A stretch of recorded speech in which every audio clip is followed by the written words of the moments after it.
সুপ্রিয় শিক্ষার্থীবৃন্দ, আসসালামু আলাইকুম। আইসিএ ডিজিটাল ল্যাবের পক্ষ থেকে আপনাদেরকে স্বাগত জানাচ্ছি। আমি ইঞ্জিনিয়ার স্বাধীন। আইসিএ অনলাইন ক্লাস বেস সিস্টেমের আওতায় তৈরি এই টিউটোরিয়ালে আজকে আমরা শিখতে যাচ্ছি Microsoft office application program. Microsoft office application প্রোগ্রামের আমরা মূলত আজকে শিখব অফিস অ্যাপ্লিকেশন প্রোগ্রামের মাইক্রোসফট অফিস ওয়ার্ড 2003 এই অপশনটি, এই অ্যাপ্লিকেশনটি। মাইক্রোসফট অফিস ওয়ার্ড 2003 এটি মূলত একটি বেস এডুকেশন সফটওয়্যার, অর্থাৎ আমরা এখন মাইক্রোসফট অফিস ওয়ার্ড 2003 খুব কম মানুষ ইউজ করি। আমরা এখন অফিস অ্যাপ্লিকেশনের নতুন নতুন ভার্সন যেমন 2010, 2013, 2016 এই ভার্সনগুলো মূলত আমরা ব্যবহার করছি। কিন্তু এগুলো তো এমনি এমনি সরাসরি আসে নাই। প্রথমে এক্সপি, তারপর 2003, এইভাবে ধাপে ধাপে আপডেট হয়ে 2007, এইভাবে আপডেট হয়ে 2016 এভাবে এসেছে। তো আমরা 2003 মাইক্রোসফট অফিস ওয়ার্ড 2003 এটাকে শেখাচ্ছি মূলত বেস অ্যাপ্লিকেশন ট্রেনিং হিসাবে। অর্থাৎ আমরা দেখেছি যে যারা মাইক্রোসফট ওয়ার্ড 2003 এই কোর্স অ্যাপ্লিকেশনটা ভালোভাবে বোঝে তাদের পরবর্তী যেই ভার্সনগুলো এসেছে 2010, 7, 13, 16 এগুলো বুঝতে শিখতে সুবিধা হয়। অর্থাৎ একটা বিল্ডিং তৈরির জন্য যেমন কিছু কাজ মাটির নিচে করতে হয় আর বাকি সুন্দর কাজটা মাটির উপরে হয়, ঠিক তেমনি ধরে নিতে পারেন Microsoft office application program training এর জন্য এখন যেই কাজগুলো আপনারা শিখছেন বা শিখবেন সেগুলো হচ্ছে মাটির নিচের কাজগুলো। অর্থাৎ ওয়ার্ড 2003টা হচ্ছে বেস অ্যাপ্লিকেশন ট্রেনিং সফটওয়্যার। এরপরে যখন আমরা কিনা উপরের দিকে যাব, ওয়ার্ড 2007, 10, 13, 16 ওগুলো আমাদের সুন্দর বর্ধন করবে, মাটির উপরের বিল্ডিং সাজানোর মতোই। ওগুলোই মূলত আমাদের চাকরির বাজারে বেশি ইউজ হবে। বাট আমরা যদি 2003টা ভালোভাবে জানি, দেখবেন ওগুলো শিখতে বুঝতে খুবই সহজ হয়ে যাবে। এই জন্যই আমরা এটা দিয়ে শুরু করছি। ওকে, আর কথা না বাড়াচ্ছি, আমরা ক্লাসে চলে যাচ্ছি। আপনারা সবাই জানেন যে এটা হচ্ছে গিয়ে স্টার্ট বাটন, এটাই টাস্কবারের বাম কোণে অবস্থান করে। এই স্টার্ট বাটনে ক্লিক করে আমরা মাইক্রোসফট অফিস ওয়ার্ড 2003 তে চলে যাব। আপনারা দেখতে পাচ্ছেন আমি কার্সরটা যেটার উপর রেখেছি এটাই মাইক্রোসফট অফিস ওয়ার্ড 2003। ঠিক ওরকমই নিচে আরেকটা দেখা যাচ্ছে, সেটা কিন্তু মাইক্রোসফট অফিস ওয়ার্ড 2010। সুতরাং আমরা কোনটা ওপেন করব বা কোন অ্যাপ্লিকেশন প্রোগ্রামটা চালু করব, মাউসটা সেটার উপরে নিয়ে গিয়ে তারপর ওটার উপরে ক্লিক করতে হবে। যথারীতি ক্লিক করেছি, আমাদের অফিস ওয়ার্ড 2003 অ্যাপ্লিকেশন সফটওয়্যারটি চালু হয়ে গিয়েছে। এটা যদি আমি না চাই, আমি যদি মনে করি যে আমার এই অপশনটি দরকার নেই, গেটিং স্টার্ট, এটাই আমি ক্লোজ করে দিই।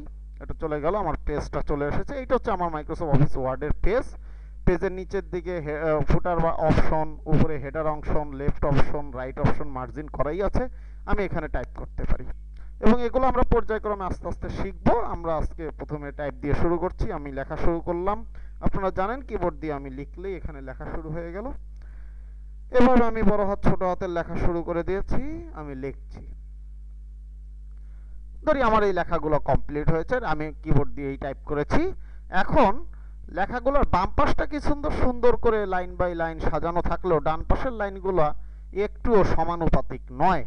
এমন তো অবস্থায় আমরা জাস্টিফাই, এই যে দেখেন এই অপশনটা জাস্টিফাই, এই টুলবারটায় অবস্থান করছে জাস্টিফাই অপশন, এটা ফরম্যাটিং টুলবার। এই ফরম্যাটিং টুলবারের এই জাস্টিফাই অপশনটিতে ক্লিক করলেই আমার লেখার দুই পাশ সুন্দর সমান হয়ে গিয়েছে, যা দেখতেও সুন্দর লাগছে। এর আগে ছিল অ্যালাইন লেফট অপশনে, অ্যালাইন লেফটে ক্লিক করি, দেখেন এই যে লেফটের বাম পাশটা সমান কিন্তু ডান পাশটা সমান নয়। অ্যালাইন রাইটে ডান পাশটা সমান, বাম পাশটা সমান না, এখানেই আছে অ্যালাইন লেফট, দেখতে পাচ্ছেন আপনারা, অ্যালাইন রাইট আর সেন্টার। সেন্টার দিলে মাঝখান কেন্দ্রিক হচ্ছে, ডান বাম কোনো দিকে সমান নয়। কিন্তু মূলত আমরা ইউজ করবো এখানে জাস্টিফাই অপশন। এই ফরম্যাটিং বারের জাস্টিফাই অপশনটায় ক্লিক করব। জাস্টিফাইতে দিলে আমাদের লেখা দুই পাশে সুন্দর করে সমানভাবে সাজানো হয়ে যাবে, খুবই সুন্দর হয়েছে। এবার আমরা যে কাজটা করব, এটাকে আমরা প্রিন্ট করতে চাই। লেখার পরে প্রিন্ট, তাহলে আমরা প্রথমে ফাইল মেনুতে চলে যাব। আপনারা জানেন এটা হচ্ছে ফাইল, এডিট, ভিউ এরকম মেনু রয়েছে। আমাদের আজকের কাজ হচ্ছে ফাইল মেনু। ফাইলে ক্লিক করলে আমরা সাব মেনুগুলো দেখতে পাচ্ছি এখানে, বা রিবনগুলো দেখতে পাচ্ছি, সাব মেনু। এখান থেকে আমরা প্রথমে যাব প্রিন্ট প্রিভিউ।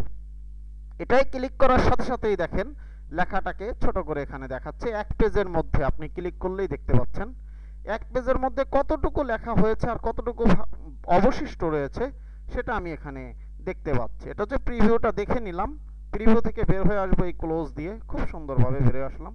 তাহলে আমরা গেলাম ফাইলের প্রিন্ট প্রিভিউ, দেখে নিলাম, দেখে নেওয়ার পরে ক্লোজ দিয়ে বেরিয়ে আসলাম। এবার আমি প্রিন্ট করব, ফাইলে যাব এবং প্রিন্ট প্রিভিউ নিচেই দেখেন প্রিন্ট নামে একটি অপশন রয়েছে।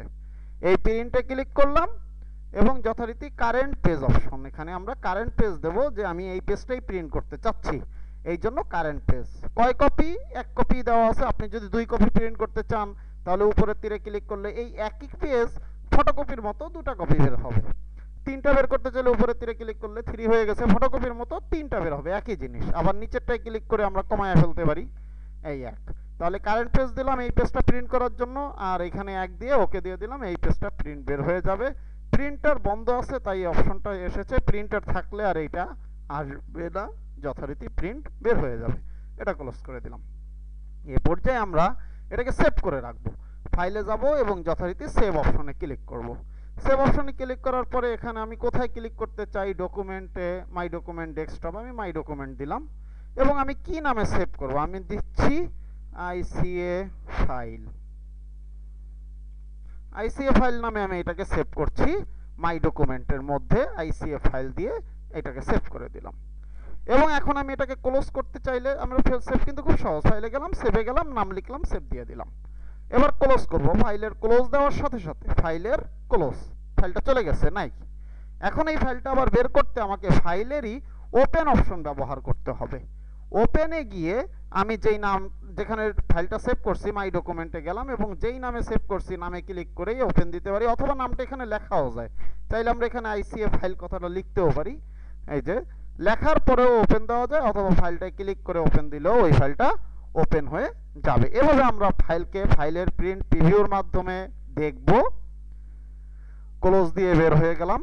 তারপরে ফাইলের প্রিন্টের মাধ্যমে আমি প্রয়োজনীয় অপশন সেট করলাম, কতগুলা কপি চাচ্ছি সেটা দিয়ে ওকে দিয়ে প্রিন্ট বের করতে পারবো। এটা তো প্রিন্টার বন্ধ তাই আসছে। আর এটাকে সেভ করাটাও ফাইলের সেভে গেলাম, নাম লিখলাম, সেভ দিলাম, ক্লোজ দিলাম, চলে গেল। ওপেনে গেলাম, ফাইলের ওপেন, যেই নামে সেভ করেছি ক্লিক করে ওপেন দিলাম, সেটা চলে আসলো।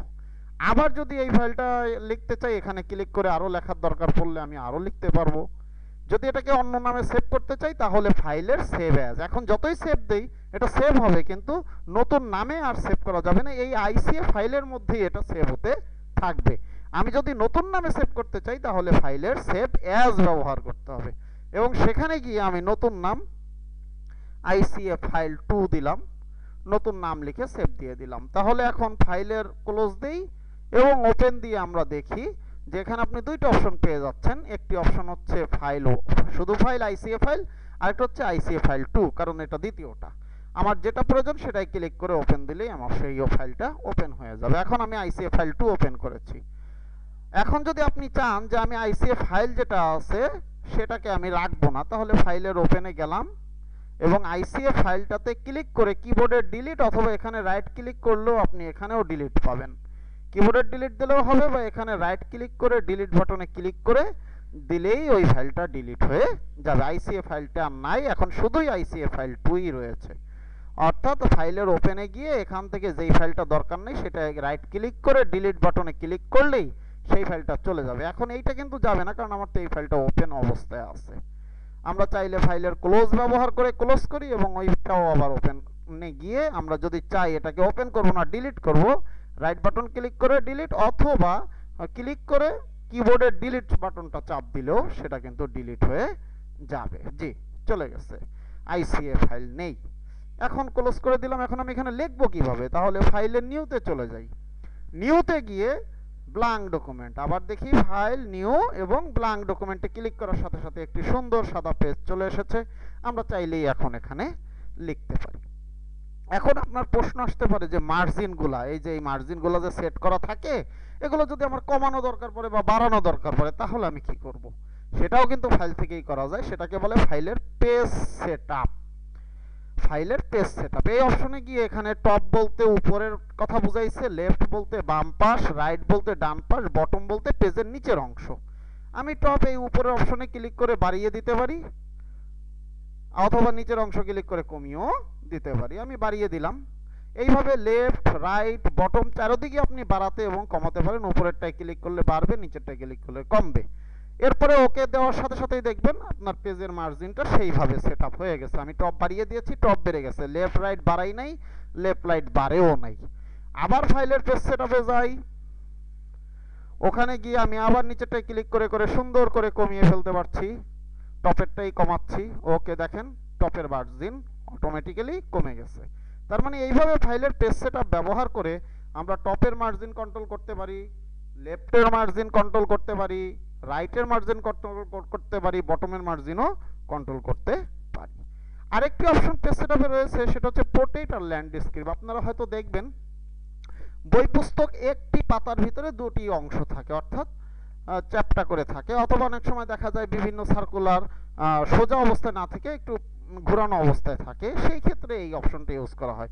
সাধারণ কোনো পেজ যদি লম্বালম্বি দরকার হয় তাহলে পোর্ট্রেট, আর যদি আড়াআড়ি দরকার হয় তাহলে ল্যান্ডস্কেপ। আমরা একটু উদাহরণে দেখি। পোর্ট্রেট অবস্থায় ক্লিক করে ওকে দিয়ে ফাইলের প্রিন্ট প্রিভিউতে যাই, তাহলে জিনিসটা দেখবেন এটা লম্বালম্বি অবস্থায় আছে। এখান থেকে আমি একটু জুম বাড়িয়ে দিচ্ছি 50%, আপনারা দেখছেন আশা করি, এই যে এখান থেকে 50% লম্বা অবস্থায় রয়েছে। ঠিক এখন ফাইলের পেজ সেটআপে গিয়েই আমি যদি ল্যান্ডস্কেপ দিয়ে ওকে দেই, তাহলে দেখেন এদিকে আড়াআড়ি দেখা যাচ্ছে, হয়ে গেছে। এইভাবে ফাইলের পেজ সেটআপ দিয়ে আপনার যদি পোর্ট্রেট অবস্থায় কাজ করার দরকার পড়ে আপনি পোর্ট্রেট করে নিতে পারেন, আপনার যদি লম্বালম্বি অবস্থায় আড়াআড়ি অবস্থায় দরকার হয় ল্যান্ডস্কেপ দিয়ে নেবেন, যেটা দিয়ে ওকে দেবেন পেজটা সেইভাবেই আপনি কাজ করতে পারবেন এবং প্রিন্টও সেইভাবেই আপনি পাবেন। তাহলে ফাইলের পেজ সেটআপে আমরা মার্জিন কন্ট্রোল শিখলাম, এবং পেজটা কি পোর্ট্রেট হবে না ল্যান্ডস্কেপে আপনার দরকার সেটাও আপনি এখান থেকে সেট করে নিতে পারছেন। আরেকটা খুবই গুরুত্বপূর্ণ জিনিস রয়েছে পেজ সেটআপে, সেটা হচ্ছে পেপারস। পেপারস খুবই গুরুত্বপূর্ণ এই কারণে বলছি যে আপনি যেই কাগজে কাজ করবেন সেই কাগজটা এখান থেকে সেট করে না নিলে আপনার প্রিন্ট কিন্তু ঠিকমতো কাগজে আপনি পাবেন না। যেমন আপনি একটু চিন্তা করেন, সাধারণ অফিসিয়াল চিঠিপত্র তৈরির জন্য বা ফটোকপি করার জন্য আমরা কোন সাইজের কাগজ ইউজ করি? অবশ্যই আমরা অফসেট পেপার ইউজ করি, এটাকে বলা হয় A4 সাইজ। কিন্তু দলিল লেখার সময় কি আপনি কখনো A4 সাইজে লেখেন? না, দলিল লেখার জন্য কিন্তু একটু লম্বা আকৃতির কাগজ ব্যবহার করা হয়, দলিলের কাজ করা হয়, ওটাকে বলা হয় লিগ্যাল সাইজ। এখন আপনি যদি অফসেট সাইজে কাজ করে দলিল দিয়ে প্রিন্ট দেন, তাহলে কি আপনি দলিলের মতো সাইজে প্রিন্ট পাবেন? বা দলিলে কাজ করে যদি অফসেটে প্রিন্ট দেন, সেটাও কিন্তু মিলবে না। তার মানে আপনার কাজের আগেই পেপারটা সেট করে নিতে হবে যে আপনি দলিল দিয়ে প্রিন্ট, দলিলের কাজ করছেন নাকি নর্মাল অফিসিয়াল কাজ করছেন, যেটা ফটোকপি করবেন বা অফসেটে প্রিন্ট দেবেন। যদি আপনি অফসেট চান, পেপারসে গিয়ে এখান থেকে এই যে এই অপশনটা থেকে এখান থেকে A4 সেট করে দিতে হবে। A4 দিলেই এটা A4 সাইজ অটোমেটিক পেয়ে যাবে, দৈর্ঘ্য প্রস্থ সব অটো সেট হয়ে গেছে, কত ইঞ্চি বাই কত ইঞ্চি সেগুলো আমার আর কিছু চেঞ্জ করা লাগবে না। A4 দিছি, ওই সেট করে নিছি, এই পেজটা A4 হয়ে গেছে। এবার আমি ওকে দিয়ে লিখে প্রিন্ট করব, ব্যাস আমার অফসেট পেজে এটা প্রিন্ট আসবে, ফটোকপিতেও সুন্দরভাবে আমি ফটোকপিও করতে পারবো, অফিসিয়াল কাজ সুন্দর করা যাবে। আর যদি আপনি দলিল করতে চান, তাহলে ফাইলের পেজ সেটআপে গিয়ে মার্জিনের এই পাশে যে পেপারস অপশন, সেই পেপারসে গিয়ে এখান থেকেই আপনাকে লিগ্যাল নিতে হবে। লিগ্যাল নিলেই অটোমেটিক এটার জন্য প্রয়োজনীয় যে দৈর্ঘ্য প্রস্থ ইঞ্চির পরিমাপ সেটা অটো সেট হয়ে যাবে, এবং আপনি খালি ওকে দিবেন, এবং এখন আপনি কাজ করলে কিন্তু এটা লিগ্যাল, অর্থাৎ দলিলের সাইজের যে কাগজ সেই লম্বা কাগজে এটা প্রিন্ট হবে, লম্বা কাগজেই আপনাকে ফটোকপি করতে হবে, সবকিছু ওই লম্বা কাগজেই করতে হবে।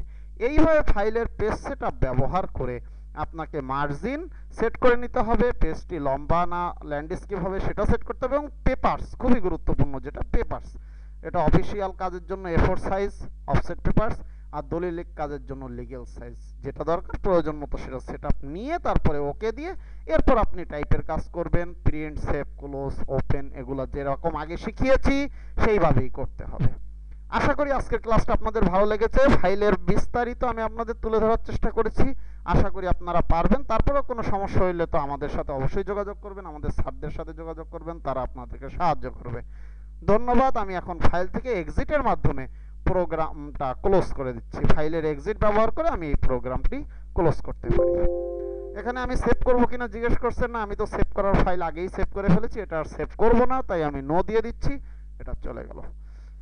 ধন্যবাদ শিক্ষার্থীবৃন্দ, আশা করি আপনারা বুঝতে পেরেছেন।